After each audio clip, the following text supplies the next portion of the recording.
is so loud.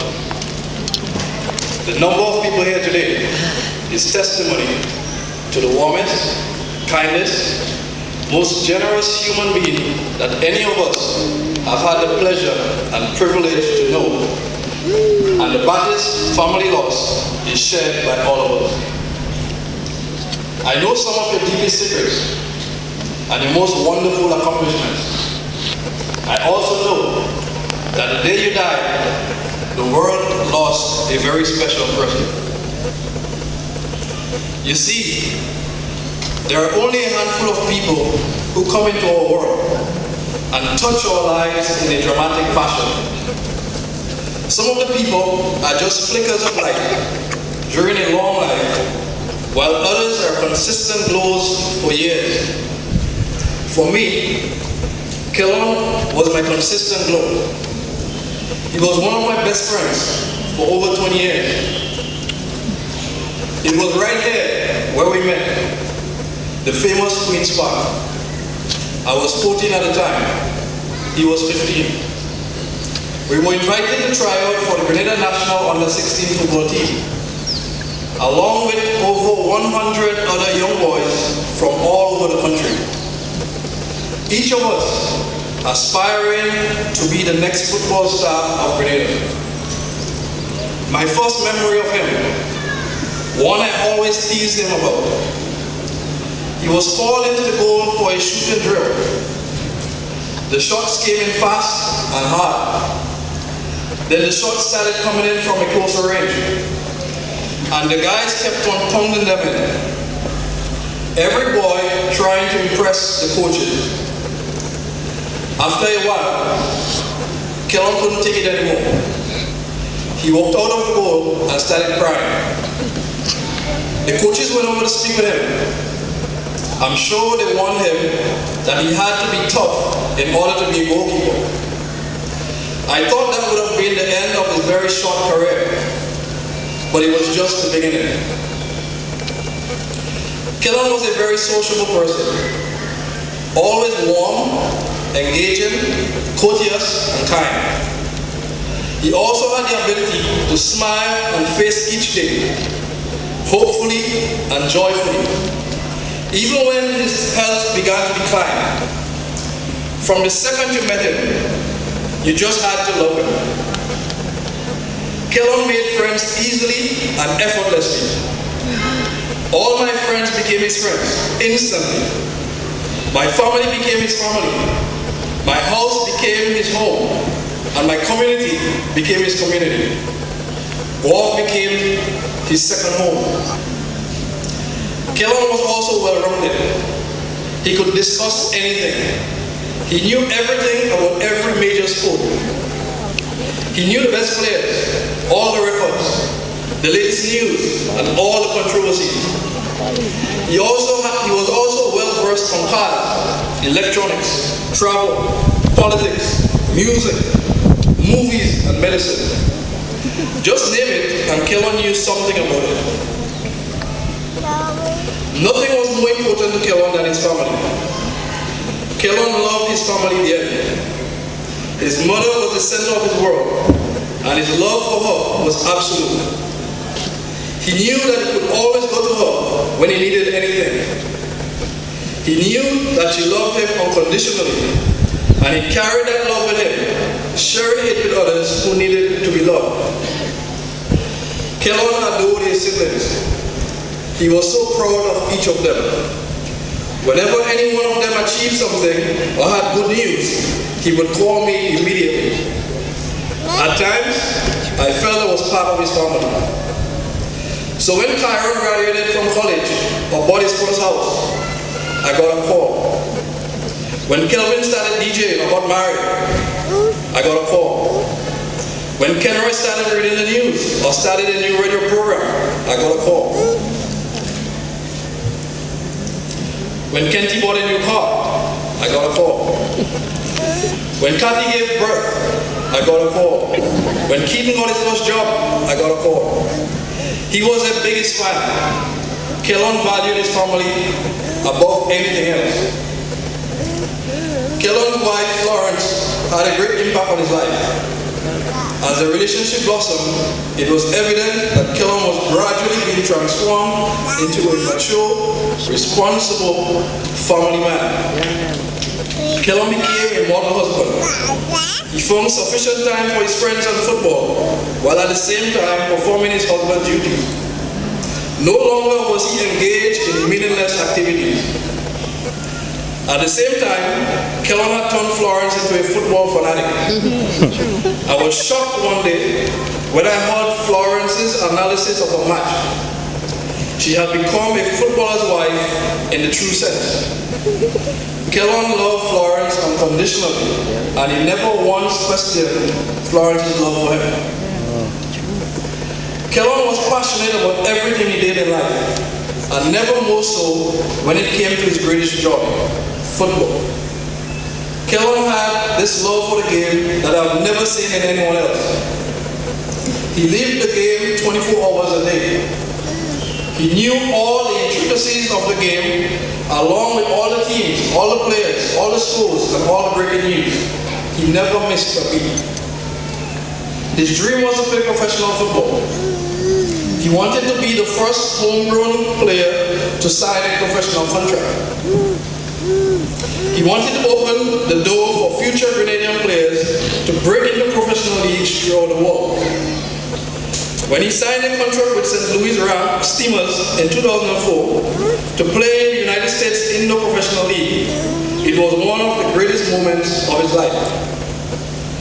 Kellon returned to Grenada in 2005 with a renewed sense of vigor. He was going to transform football in Grenada. He was going to bring a new professional approach to football in Grenada. He was going to build GBSS Football Club into a model club for other clubs to follow. He was going to produce top quality goalkeepers. He was going to provide financial and educational opportunities for young players. My brother returned and delivered. GBSS Football Club is presently one of the top football clubs in Grenada. From its professional outlook to its quality football on the pitch, the trademark of Kellon is evident. Kellon brought Ken Searles and Andre Charles, two promising young goalkeepers, into the GBSS Football Club. He groomed them into quality players, then provided them with the opportunity to study in the United States. Both players went on to earn bachelor's degrees, and Andre is still remembered for his outstanding performances in Grenada's win over a full-strength Jamaica team and a draw against Costa Rica in 2008. Kellon's first job was that of a stevedore. He did that for a few years. Then one day, he told me he was ready to quit. He had decided to start his own business. According to Kellon, he was no longer going to work for anyone. He wanted to be his own boss. He had this dream of becoming a successful businessman. I warned him about the risk he was about to take. But for Kellon, no task was too big to tackle. And the word impossible didn't exist in his vocabulary. Kellon's short business career did not follow a typical path. He had an intensely entrepreneurial spirit and always wanted to learn and do more than any one day job could request of him. His first business venture was to buy and sell used cars. Then he started traveling to the US to shop for products he believed were in demand on the streets of St. George's. He sold car stereos, shoes, flip-flops, anything else he perceived would be a hit on the market. Kellon had an acute business brain and would notice a profit where the rest of us might walk by. He eventually turned to what he knew best: football. Kellon Baptiste Soccer Supplies, or KB Soccer Supplies. He was so excited to get the project off the ground. He had found a way to buy quality football products from the US and sell them on the local market. he was going to transform the market for football and football-related products in Grenada. No longer would individuals and teams need to send abroad for uniforms and boots. Kellogg Baptiste Soccer Supplies instantly became a household name for football supply. I hadn't seen Kellogg for a few weeks because I was out of the country. During my time abroad, I kept telling myself I needed to see Kellogg. I returned to Grenada on the night of Monday, the 9th of April, and was scheduled to leave again early on the morning of Wednesday, the 11th. I knew I had to see him on that Tuesday. On the Tuesday, I went into office. I was caught up with work all day. I never got a chance to see Kellogg. My flight was scheduled to leave at 9 a.m. on the morning of Wednesday, the 11th. Got to the airport early, checked in, and was awaiting to board the plane. We were told the plane had an electrical problem, and we couldn't leave. Later, we were told that we weren't going to leave until 9 p.m. After completing the necessary rebooking procedure, it was 4 p.m. We were asked to be back at the airport for 6 p.m. I decided this was my opportunity to see Kellogg. As I walked into the room of the hospital, Kellogg looked at me and started crying. He pointed to his body, then opened his hands as if to say, "Look at what has become of me." On all previous occasions when I visited Kellogg, I was very strong. But this time, I couldn't keep it in anymore. Tears were running down my face. I told him I was traveling that evening, and I was going to see him the following week. He looked at me, and in a whisper, he told me I wasn't going to see him again. I told him he would be fine. He shook his head, looked at me, then he started talking. He said he had suffered too much and for too long. He said it was his time for him to go to rest. He said he had already asked God for forgiveness for all his sins, and he was sure he was going to heaven.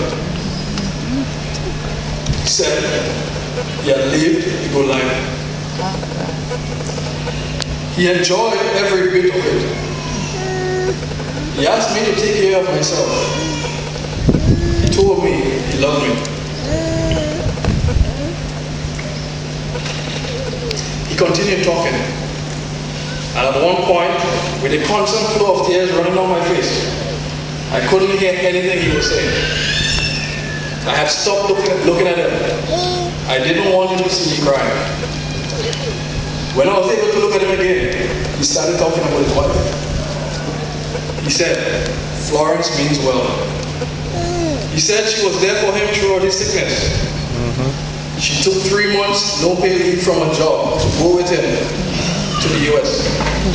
She sat at his bedside every day, and not once did she complain. Then he said to me again, "Florence means well." I left Kellogg around 6 p.m. and headed to the airport. Kellogg's voice was stuck in my head. I kept on playing over and over all the things he had just said to me. I called our mutual friend Nixon Modeste to let him know about my visit to Kellogg. Nixon told me he believed Kellogg was leaving us. I did not want to believe what he was saying. I needed to spend more time with Kellogg. At around 4 a.m. the following morning, I received a message from Nixon saying Kellogg had passed. Today, as we gather to say goodbye, it is clear that while Kellogg will not be with us physically anymore, his spirit will live on as long as each of us are alive. A famous quote reminded me of the importance of keeping Kellogg's memory alive. Samuel Butler said, To die completely, a person must not only forget, but be forgotten. And he who is not forgotten is not dead. With that in mind, I can say with confidence that our friend, husband, son, brother is not completely gone. We now have the opportunity to live the rest of our lives in ways that will bring honor to a man who spent his life showing us to be our best. Let's never forget the lessons we learned from him. Let's choose to be better for having known him. Our hearts are heavy at the loss of a special man, but we can also rejoice in the way that he chose to live and in the knowledge that he did not squander the time he was given on this earth.